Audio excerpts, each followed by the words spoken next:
assalamu alaikum wa rahmatullahi wa barakatuh. 자, 계속해서 꾸란과 관련된 여러 의심, 문제제기에 관해서 알아보도록 하겠습니다.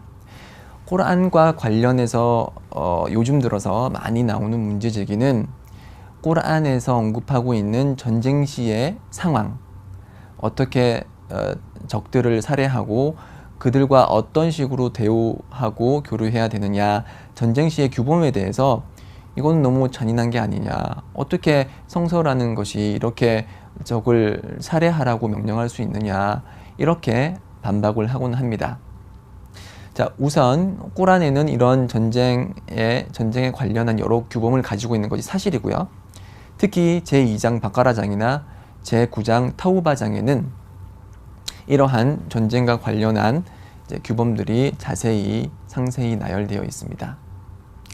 자, 우리가 알아둬야 될 것은 이슬람이라는 것은 단순한 형이상학적인 종교에만 머무는 것이 아닙니다. 종교라는 것은 하나님을 경배하는 방식을 제시하는 것이고, 그렇기 때문에 종교는 삶의 모든 영역을 포함해야 됩니다. 자, 결혼은 어떻게 해야 되고, 사람들과 어떻게 교류를 하며, 특히 비신자 국가들이 하나님을 믿는 자들을, 공동체를 파멸하기 위해서 전쟁을 일으켰을 때 믿는 자들은 당연히 그들과 전쟁을 함으로써 자신의 목숨과 생명을 지키고 자신의 종교를 지켜야 하겠죠. 그렇기 때문에 꾸란에서는 전쟁과 관련된 여러 구절들이 발견되고 있습니다. 그렇기 때문에 아주 현실적인 규범을 제시하는 것이 바로 이슬람이라고 할 수 있겠죠. 반면 성경은 어떤가요? 특히 신약에 보면은 원수를 사랑하라고 돼 있죠. 그렇죠? 원수가 저희 나라를, 예를 들어서 이슬람 국가를 침략을 했을 때 원수를 사랑해야 되나요? 그래서 들어오면은 반갑습니다, 원수님 사랑합니다, 그렇게 얘기를 할까요? 신약에서 예수가 뭐라고 얘기하고 있죠? 한쪽 뺨을 맞으면은 다른 쪽 뺨도 내밀라 했습니다. 자, 적이 쳐들어왔을 때 나의 사랑하는 어머니가 적의 손에 의해서 살해되면, 그래요, 그러면 아버지도 살해해 주세요, 그렇게 얘기할까요? 그게 진정으로 믿는 자가 형성한 공동체를 지키는 길이고, 그것이 하나님의 말씀을 드높이는 길인가요? 그렇진 않죠. 적이 들어오면 적과 맞서 싸우는 것이 믿는 자의 모습입니다.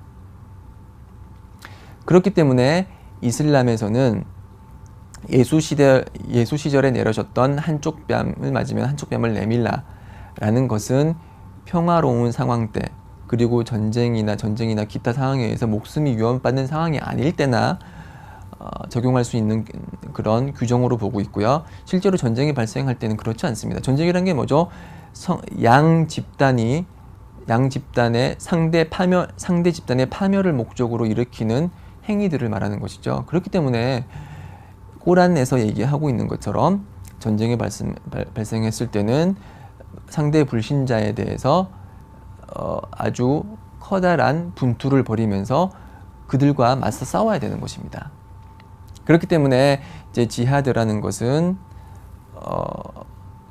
꾸란에서 언급되고 있다고 해서 그것이 비난받을 일이 아니고, 실제로는 아주 현실적이고 이제 믿는 자의 공동체를 형성할 수 있는 토대가 되는 그런 소중한 구절들이라고 할 수가 있습니다. 네, 그리고 이런 구절들을 이용해서 악용해서 자신들의 정치적 목적을 달성하기 위해서 이런 구절을 이용해서 사람들을 무참하게 살해하는 일부 무슬림들이 있습니다. 특히 이제 요즘 IS라고 해서 아주 잔인한 방법으로 민간인을 학살하고 자신들과 생각을 같이 하는 동료 무슬림들을 살해하는 그런 집단이 있는데, 그런 집단이 보이는 모습은 꾸란에서 말하는 지하드와는 상관이 없는 것입니다. 이 지하드라는 것은 분투로 이제 해석이 되고, 이 분투라는 것은 내적인 분투와 외적인 분투가 있습니다.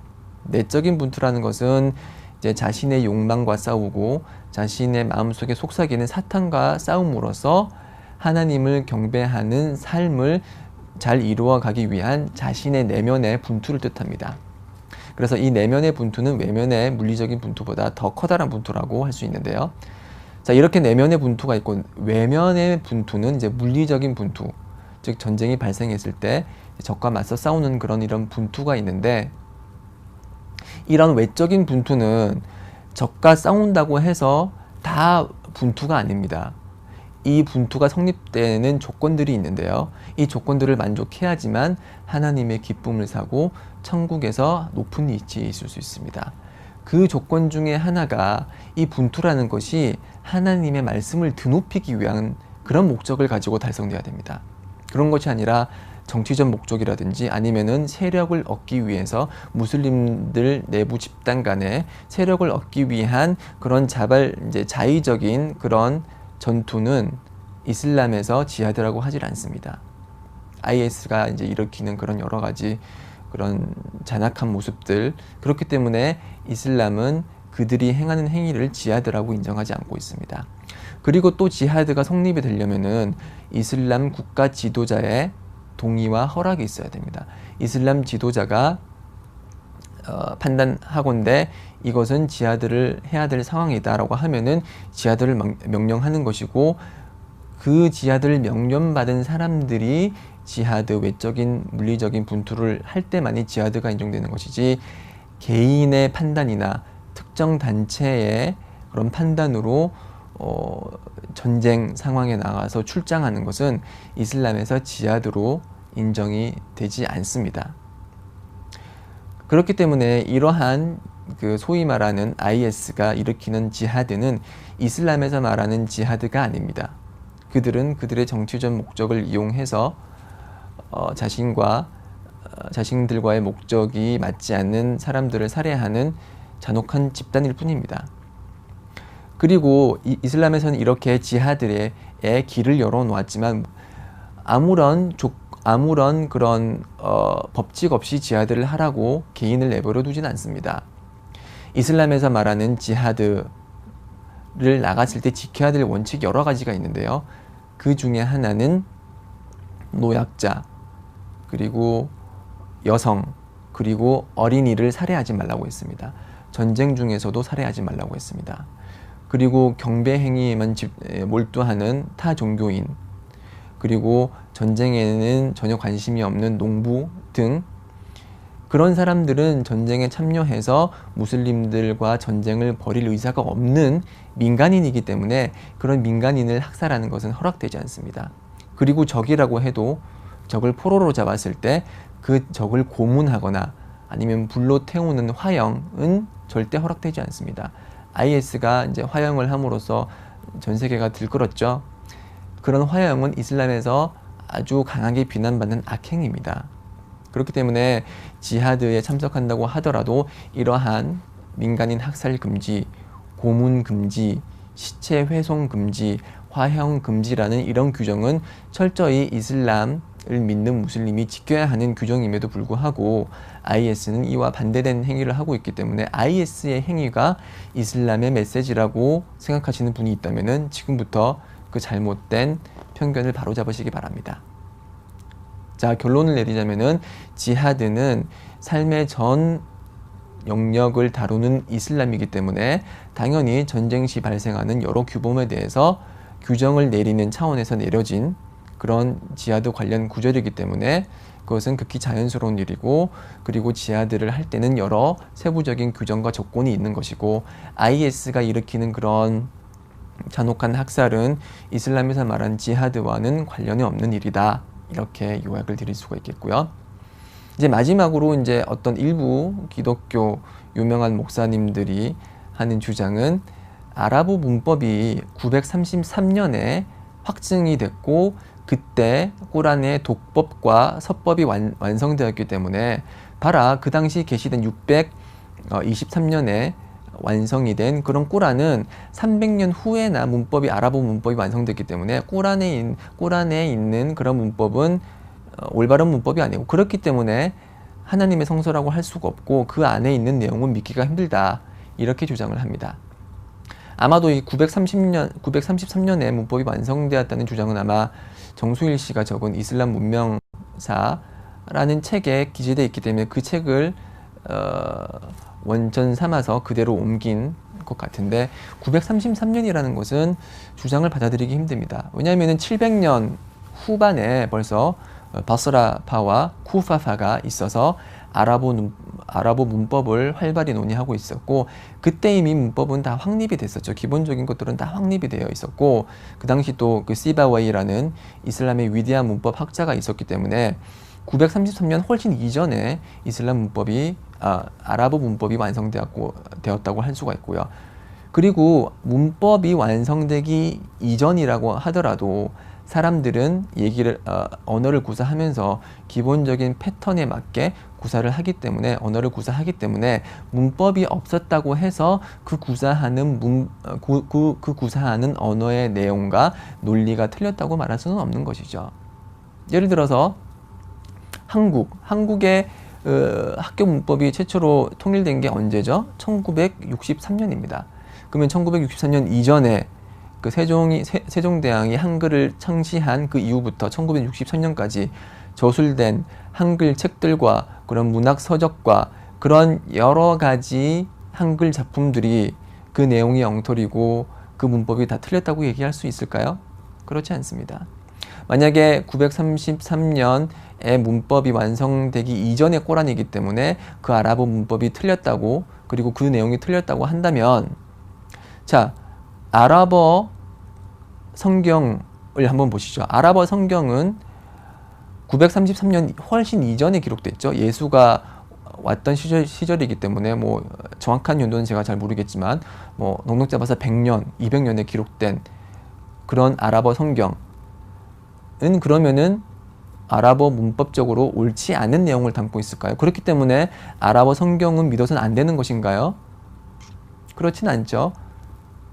그리고 신약이 기록된 코인의 그리스어는 언제 문법이 확립됐을까요? 그 아폴로네니우스라는 그런 그리스 학자가 200년경 사람이거든요. 그 200년경 그 사람이 그리스 문법에 지대한 영향을 미쳤고 그리스 문법이 현재 확립되는데 중요한 영향을 미친 사람이라고 하는데 200년 사람이죠. 근데 사대복음서는 언제 기록이 됐죠? 700년부터 100년 사이죠. 그리고 바울의 서신은 언제 기록됐죠? 50년경입니다. 자, 50년경이라든지 70년부터 100년은 그리스 문법이 확립되기 200년보다 훨씬 앞선 시절이었습니다. 그러면은 그런 논리로 인해서 그리스어로 기재된 그리스 문법이 확립되기 이전 그리스어로 기재된 그런 신약은 엉터리 내용만 담고 있나요? 그 문법이 다 틀렸다고 할 수 있나요? 그 문법이 틀렸기 때문에 그 내용을 신뢰할 수 없다고 할 수 있나요? 그렇진 않죠. 마찬가지입니다. 꼬란이라는 그런 하나님의 계시를 근거로 아랍어 문법이 그 기본적인 이론을 정립할 수 있었습니다. 아랍어 문법을 정립함에 있어서 꼬란이 가장 첫 번째 기본 소스입니다. 자, 이렇게 기본 원천을 꼬란으로 해서 완성된 그 아랍어 문법이 정립되지 않고 그 용어가 통일되지 않고 그렇다고 해서 꼬란이 부정될 수 있을까요? 이건 마치 어머니가 낳은 아들이 있는데 그 아들이 커가지고 말하기를 내가 태어나지 않았던 어머니는 가치가 없는 존재야. 왜냐면 내가 태어나지 않았으니까 라고 말하는 것과 똑같습니다.